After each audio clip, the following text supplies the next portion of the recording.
Thanks for coming. You know, a lot of people obviously know you from Bates Motel. How much time was between Bates Motel and this new show? There's 3 days. 3 days? 3 days after I finished. I was wondering about that, because it seemed like that show just concluded, and now you're on this show so quickly. Sorry, I know. I came back too soon. I apologize. It's okay. You can never come back too soon, and you are obviously very young, and you're playing a doctor on this show, which is unusual, but the character is an unusual character. Yes, yeah, he is indeed an unusual character. I guess I'm 25. Maybe I look younger. I always feel like I need to justify my age. People are like, you can't play a 25-year-old. But I am 25. So yeah. I apologize for disrespecting 25-year-olds or something. But there's really nothing you can do about it. I see you're trying to grow a little bit of facial hair, but that's about all. I've only had a day or two since I was last on set. It's like the clean-shaven look of Norman and Sean Murphy. Is this a problem for you in general, looking younger than you are? Like if you go to a bar or something like that? No, not too bad. No, but it's not. No. I mean, at least in England, it's 18 to drink. Oh, yeah, in England, yeah, they'll let you, they let you drink. You just do it whenever you want. Yeah. What part of England are you from? From London. You're from London? I didn't know if you could tell. Whenever I say what part of England you're from, the only part I know is London, so I don't even know why I asked that question. It's like, oh, yes, you're from Bostwick. I don't know, but... Nearly, near Bostwick. Is there a Bostwick? No, there isn't. I figured there would be. There probably is, but I don't even know where that came from.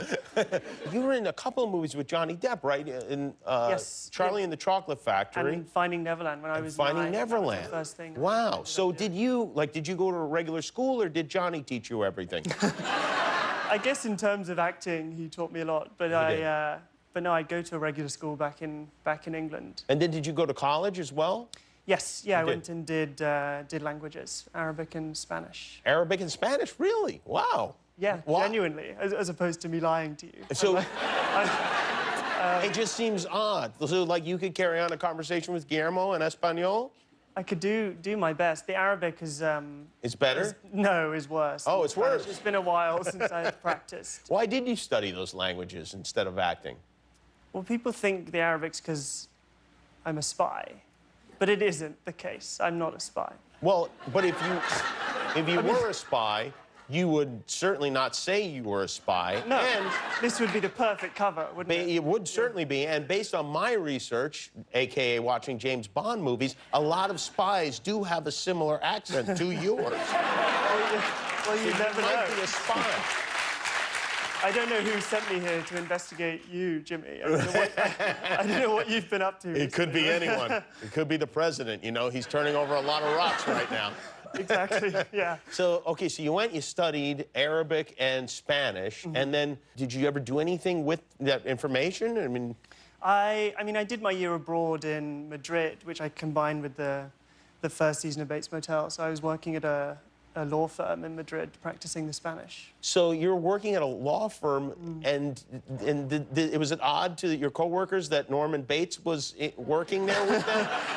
Yeah, I guess they hid all the knives in the kitchen. Kept them away from me. Were they aware of your acting at that time? They were, yeah. Yeah. Yes. And so did you, I mean, was it like a regular work situation where you hung out with people and you went to, I don't know, out for drinks afterwards? Yeah, I actually lived above a bar when I was in Madrid. So in the evenings, I'd try and socialize. Not that I didn't like the lawyers, but I'd have, you know, an attempt to ingratiate myself with the locals watching the Spanish football games down below. I see, I see. And I'd pretend that I had a Spanish grandmother. Why? Because then I could cheer for the Spanish team and they would accept me as one of their own. You know, I could be friends with them. Really? Is that how it works? Well, it was, you'd go down and, like, cheer on Spain and they'd all look clearly at me, the sort of pale, sun-starved Brit, saying, are you really Spanish? And so I came up with this backstory that my grandmother was born in Galicia, which is the rainiest, you know, northwest part of Spain. Of course, near Boston. Near Boston, yeah. In a little village called Zapatera, and there was this huge, long backstory. Called Zapatera? Zapatera. Really? Yeah. Zapatera? Why do I feel like you're screwing with me and like your friends are laughing their asses off? You're like, oh, he got that potato in there. And it's really like a potato that, like, I don't know, your friend had in him or something like that. I went too far. All right. That potato, huh? Wow, that's interesting. And you wind up being an actor. It's really kind of, it's like you wasted all that time. I know. Well, certainly in terms of the law, because I did European law, and obviously now we've Brexited. It was a complete waste of my time. Oh, really? Yeah. So the specific law you studied is now... It's now going to be obsolete. Really? Do you think you'll ever be a lawyer? Maybe. Maybe. I mean, you never know. Depends. You know, if things go badly, they'll be acting-wise. If you're a good doctor. Well, for now, you're a doctor. If things work as a doctor don't work out, you'll become a lawyer. It sounds like. Exactly. Yeah. Tell us a little bit about this character, because it's really something that I don't think we've seen before on television. No, I mean, he's a young surgeon who moves from his quiet country life to join this prestigious hospital, and he has autism and also has savant syndrome, and his condition. I guess, sparks this debate at the hospital as to whether or not they should be hiring someone like Sean. I see. And are you learning a lot about medicine? Do you feel like you're gaining any kind of a practical knowledge? A little bit. In some ways, we've had a couple of heart surgeries now, and I feel like, oh, I know what to do, you know.